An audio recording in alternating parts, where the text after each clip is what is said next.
Si las puertas de la percepción se purificasen, cada cosa aparecería al hombre como es, infinita. Pues el hombre se ha encerrado hasta el punto de no ver sino a través de las grietas estrechas de su caverna. William Blake, del poemario El matrimonio del cielo y el infierno. Hola gente, soy Nico Vergara y esto es En el Camino. He vuelto en medio de una naturalización en curso a la ciudadanía francesa y ahora último, la pérdida del trabajo, lo que me ha alejado de este espacio. Pero lo importante es que con este episodio abro una trilogía del tiempo, la cual estará inmersa en una gran serie del misterio que corresponderá a la tercera temporada. Los 3 episodios del tiempo ya están listos y saldrán en las semanas siguientes. La temporada es un esfuerzo por entrar a lo inacible, lo irracional, e integrarlo a nuestros caminos, despejar la bruma. ¿Qué significan los sueños? ¿Qué es la memoria? ¿Qué es el tiempo? Y antes de entrar al contenido quería comenzar con un par de cosas. La primera, que no soy físico. Y la segunda, tal vez lo más importante, es que tal vez la mayoría de ustedes son mucho más inteligentes que yo, pero para poder crear estos episodios he estado batallando meses y meses con estos textos, visitándolos y visitándolos, porque si bien sé que la física y neurociencia no son el meollo del podcast, yo aquí no me dirijo a especialistas, sino a personas integrales, a personas que se apasionan del conocimiento y el mundo en su totalidad. Y estoy convencido de que a través de ese entusiasmo uno puede salir de la trinchera del confort en que se niega a la diversidad. Y hago este programa pensando en personas que quieren saber más que ayer, pero que sobre todo son conscientes que para lucir las medallas hay que ir a la guerra. Y esa guerra de integrar el conocimiento duele. Sí, duele, te humilla, se ríe de tu ignorancia, hasta que un momento mágico, tu mundo interior ha crecido. Hay tanto misterio en ti mismo como en el universo. Además, creo que la mejor educación son los buenos libros. Me cansé de esperar a ese gran mentor con todas las respuestas a guiarme cuando lo tenía siempre dentro de mí. Nunca encontré un mentor mejor que mi propia curiosidad y pasión. Así que luego de esta pequeña arenga les pido que resistan los pasajes más áridos de física de esta trilogía, ya que a través de ellas nos meteremos en el misterio, en paradojas de viaje y líneas de tiempo, entre otros. Espero que disfruten el programa.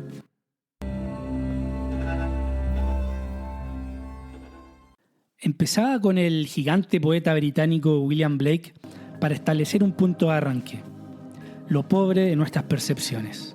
Nuestro acceso a la experiencia vía nuestras percepciones es limitadísimo.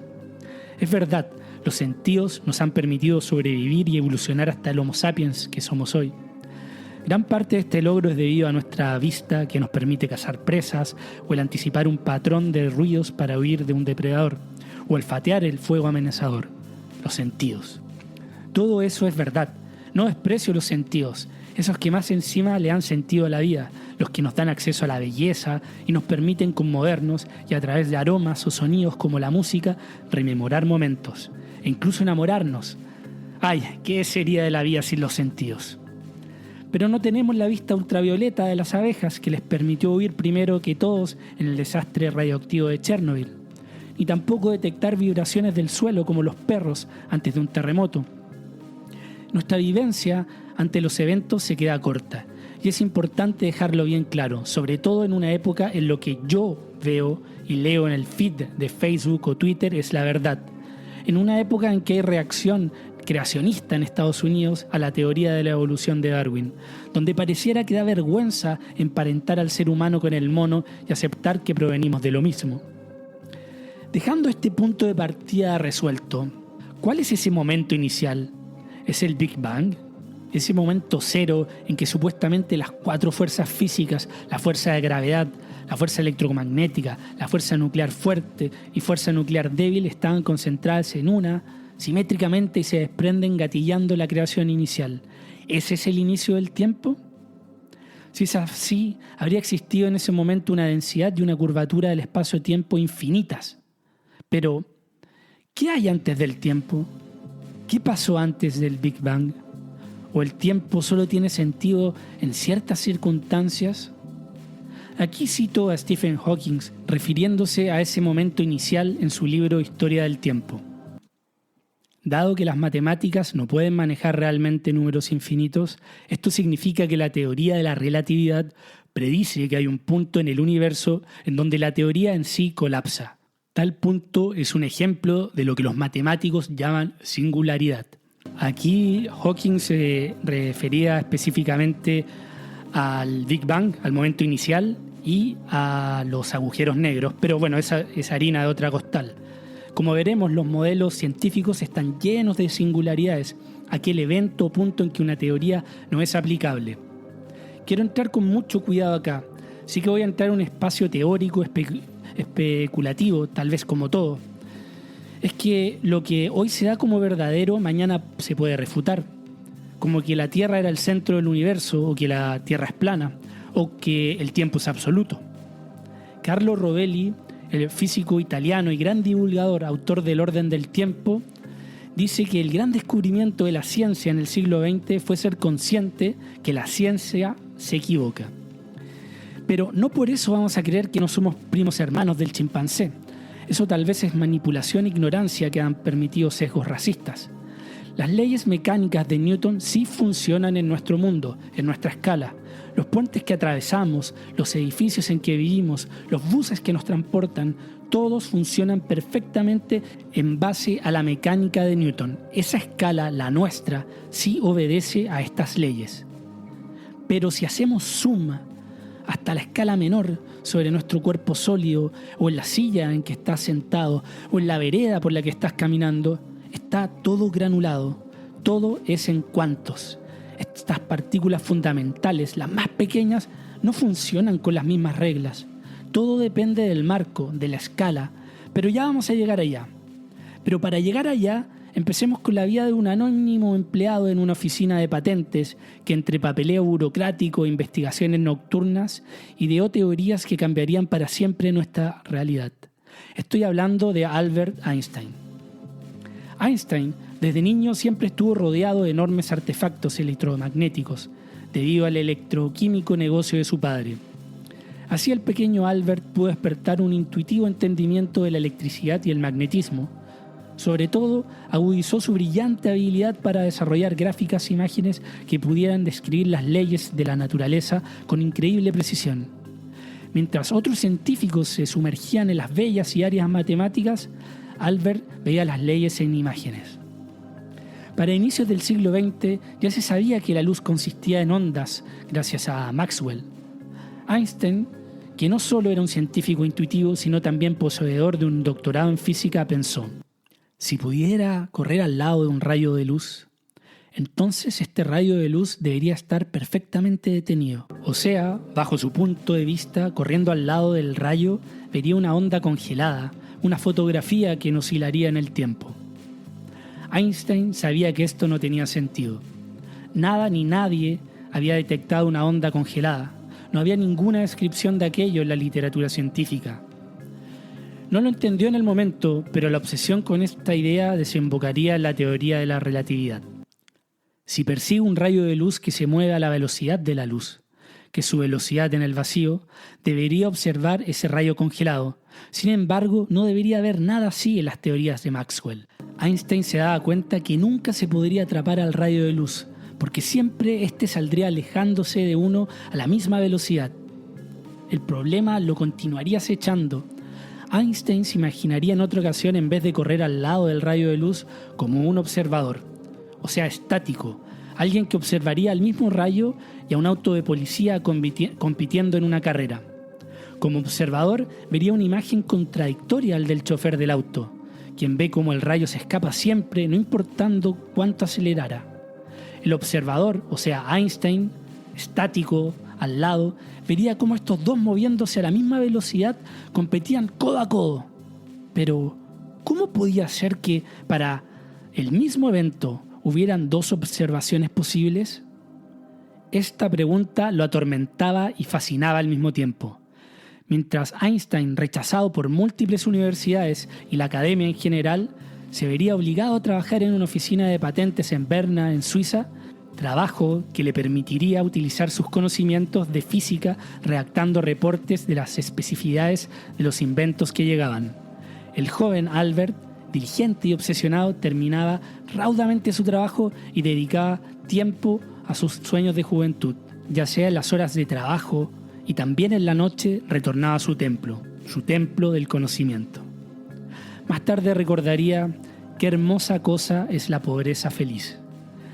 Pero Albert no daba con la respuesta a la pregunta antes formulada: ¿cómo podía ser que para el mismo momento hubieran dos observaciones posibles? Hasta que Einstein de nuevo dio con otra imagen reveladora. Imaginó qué pasaría si un auto se alejara de una torre de reloj, tipo como el Big Ben en Londres, a la velocidad de la luz. Él rápidamente se dio cuenta que el reloj aparecería detenido, ya que la luz despegada del reloj de la torre no podría alcanzar al auto, pero el propio reloj que el conductor portaba en su muñeca fluiría normalmente. Una tormenta se desató en mi mente. La respuesta era simple y elegante. El tiempo puede fluir a diferentes velocidades a través del universo, dependiendo de cuán rápido uno se mueva. Einstein había dado con la respuesta a su pregunta de años y años.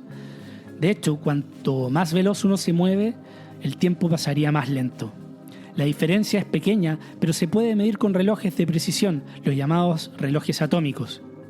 Pero no sería solo la velocidad lo que afectaría la percepción del tiempo, sino la masa.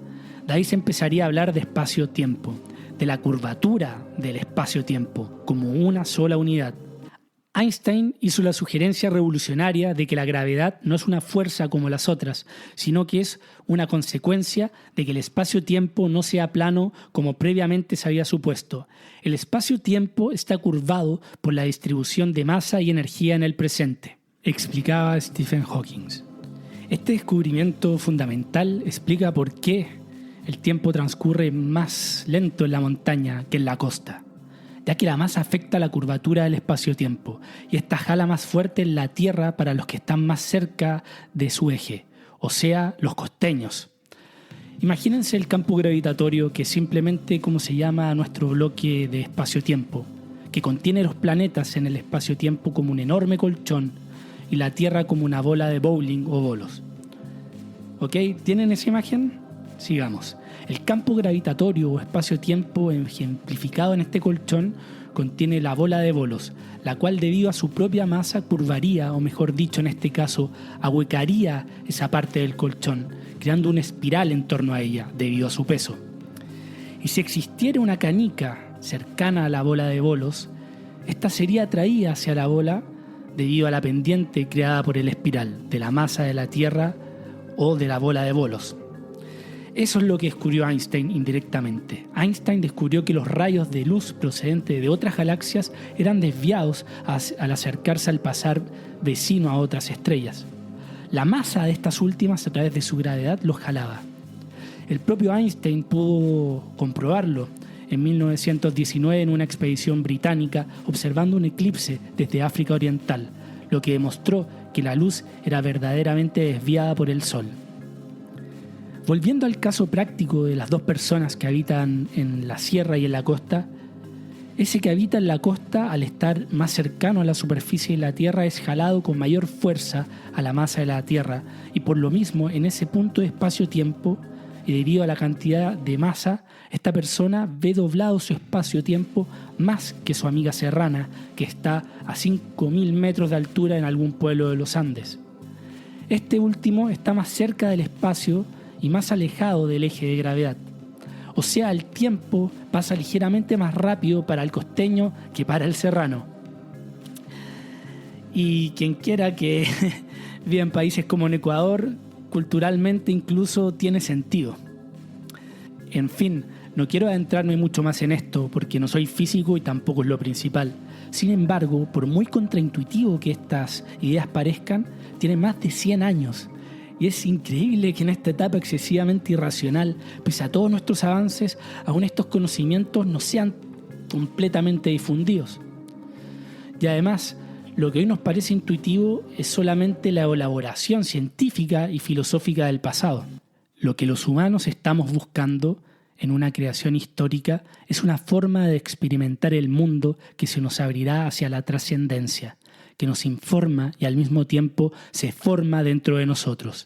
Esto es lo que la gente quiere, esto es lo que el alma busca.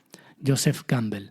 Hago esta pausa humanista del mitólogo Joseph Campbell, porque si admitimos que el espacio-tiempo es una sola unidad y que el tiempo es relativo, se abre todo un universo diverso, se abre todo un sentido de la vida distinto. Surgen las paradojas como la de los gemelos viajeros, que han dado tanto tipo de base a un sinfín de ficciones. Si un gemelo viajase en el espacio, al casi no ser modificado o curvado su espacio-tiempo, o campo gravitatorio en comparación a su gemelo en la Tierra, el transcurso del tiempo para él sería mucho menor, y al retornar a la Tierra vería a su hermano envejecido en comparación a él mismo. O un poco como lo que pasa en la película de Nolan, en Interstellar. La ciencia ficción se ha hecho un festín con esta idea. Dentro de ellos, Paul Anderson con su novela Tau Zero. Se trata de un viaje interestelar en el cual ocurre un error mecánico en un cohete de una especie de reactor de fusión, por lo que este no se puede apagar y la nave comienza a ganar y ganar velocidad, acercándose más y más a la velocidad de la luz. Dentro de la nave el tiempo desacelera, pero el universo que lo rodea sigue envejeciendo como de costumbre. Cuanto más veloz va la nave, más lento transcurre el tiempo dentro de ella, pero para sus pasajeros todo parece perfectamente normal. Con el tiempo pasan millones de años y el universo se empieza a encoger, la temperatura sube y las galaxias empiezan a acercarse las unas a las otras, dirigiéndose hacia la implosión definitiva.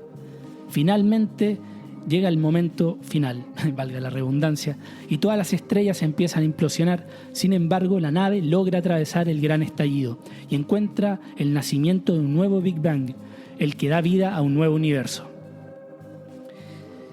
Disculpen por estropear la novela, es la primera vez que lo hago, pero había que hacer el punto. Pese a que por motivos de dimensión de reactor y cantidad de hidrógeno del universo, esta idea no es plausible según Michio Kaku en el futuro de la humanidad.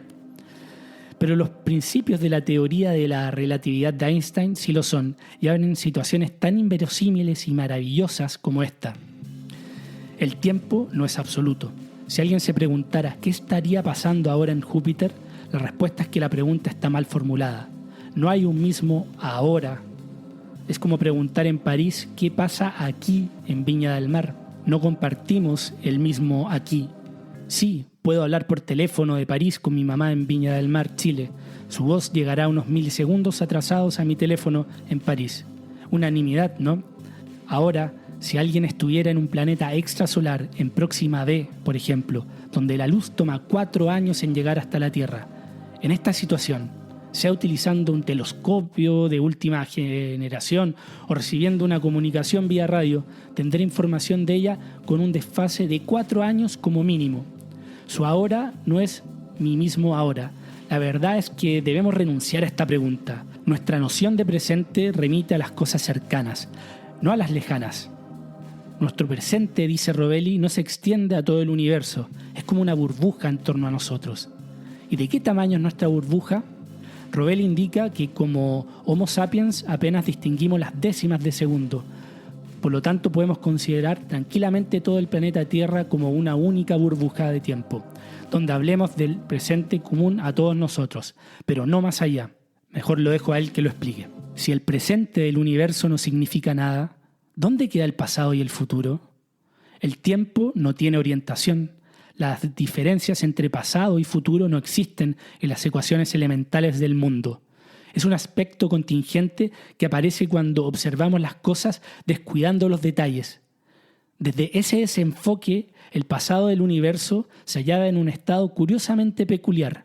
La noción del presente no funciona en el vasto universo. No hay nada que podamos denominar razonablemente presente, dice el físico italiano. No sé si a ustedes también están recogiendo los pedacitos del cerebro en la vereda de la calle, pero lo que nos quiere decir Rovelli es que el tiempo es solo una variable más en la gran danza del universo. El tiempo es algo que surge, tal como surgen planetas o la vida humana, no es parte de los ingredientes principales del diseño inicial del universo, y en otras condiciones podría incluso detenerse, como veremos en el tercer episodio de la trilogía. Ningún hombre puede cruzar el río 2 veces, porque ni el hombre ni el agua serán los mismos, decía el viejo Heráclito. Tradicionalmente uno piensa en el tiempo como algo lineal, el río del tiempo, como decían los antiguos griegos. Pero hasta antes de Newton, de su tiempo uniforme, grandes pensadores, desde Aristóteles hasta Leibniz, pensaban el tiempo como una medida de cambio, el tiempo solo como una orden de acontecimientos y nunca como una unidad autónoma. O sea que el tiempo depende de las vueltas de la Tierra, de su movimiento de rotación, o sea de variables externas. Entonces, ¿el tiempo es solo una medida de lo que pasa, como dice Aristóteles, o es uno que discurre aunque no pase nada, uno independiente a las cosas, como decía Newton? La síntesis de estas dos ideas las da una vez más, ¿quién más? Einstein. Tiempo y espacio sí son cosas reales, pero no son absolutos como pensaba Newton. El bloque de espacio-tiempo es un campo gravitatorio en el que nosotros y el mundo se posiciona. Carlo Rovelli quiere que lo imaginemos como una tela, que sí, puede estar liso y llano, tal como lo descubrió Newton, en que el tiempo parecía ser único y que corre hacia solo un sentido. Sin embargo, más que un dibujo sobre una tela, el mundo es una superposición de telas, de estratos, de lo que el campo gravitatorio es uno más. Es como esa superposición en un árbol genealógico en que, por ejemplo, uno es mayor que la tía, superponiéndose de esa forma el orden del árbol genealógico. Y como todo lo demás, no es absoluto, ni uniforme, ni fijo, sino que se dobla, se estira, se expande y se contrae con todo lo demás. Existe una estructura de la realidad que es el campo gravitatorio. Es aquella tela del espacio-tiempo que se encoge y estira, pero este campo gravitatorio no es independiente del resto de la física. No es el estrado sobre el que discurre el mundo. Es un componente más de la gran danza del universo, similar a todas las demás, interactuando con todo lo demás, determinando el ritmo de cosas que llamamos metros y relojes y el de todos los fenómenos físicos. La pregunta de todas las preguntas de la humanidad, el problema en el cual yacen detrás todos los demás problemas, que es más interesante que todos ellos, es la determinación del lugar del ser humano dentro de la naturaleza y su relación con el cosmos. Y precisamente Einstein sería uno de los que cambiarían esta relación del ser humano y el cosmos. Pero como siempre el éxito es breve, Einstein, en tan solo un año de haber terminado estas ecuaciones de campo gravitatorio, se da cuenta que esto no puede ser el fin de la historia del espacio y el tiempo, ya que existe la mecánica cuántica y el campo gravitatorio, como todas las cosas físicas, debe tener propiedades cuánticas. Y me empiezo a despedir con Lewis Carroll, dejándolos invitados a la próxima semana que viene al segundo capítulo de la trilogía del tiempo. Hasta la vuelta, chau. ¿Cuánto tiempo es para siempre?, pregunta Alicia. A veces solo un segundo, responde el conejo blanco.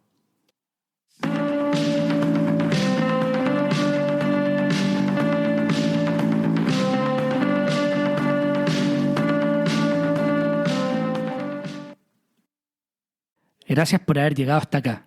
Si valoras el programa y no quieres perderte ningún episodio, puedes seguirlo en Spotify y dejar una reseña, que me ayuda un montón para ser encontrado más fácil en el motor de búsqueda. Para donaciones, contacto y más contenido, pueden entrar al sitio enelcaminopodcast.com y seguir las redes sociales de En el Camino Podcast en Instagram y Facebook, además de Nico Vergara y en Twitter. Gracias por aventurarte en el camino.